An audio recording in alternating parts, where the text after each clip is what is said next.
बेकायदेशीरपणे सुरू असलेल्या गॅस रिफिलिंग अड्ड्यावर छापा. मिरज शहर पोलिसांची कारवाई. एक रिक्षा आणि 6 गॅस सिलेंडर टाकी जप्त.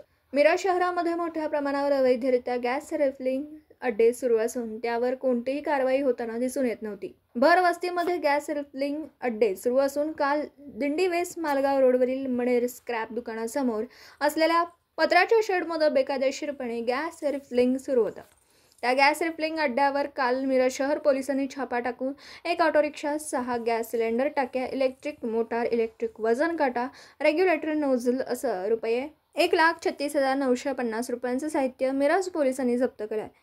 ही कारवाई पोलीस निरीक्षक किरण रासकर यांच्या मार्गदर्शनाखाली झाली असून यामध्ये दिनेश अशोक टाकवडे वय वर्ष 34 राहणार पाटील गल्ली मिरज आणि संजय बाबासो शेळके वय वर्ष 38 राहणार टाकळी रोड दुर्गामाता कॉलनी मिरज या दोघांना अटक करण्यात आली. यामध्ये मिरज तहसीलदार कार्यालयाकडील पुरवठा निरीक्षक हनुमंत पाटील, मिरज शहर पोलीस ठाण्याकडील निलेश कदम, झाकीर हुसेन, काझी दत्तात्रय फडतरे, अजित अस्वले, दीपक परीट, प्रकाश कवलपुरे यांनी ही कारवाई केली.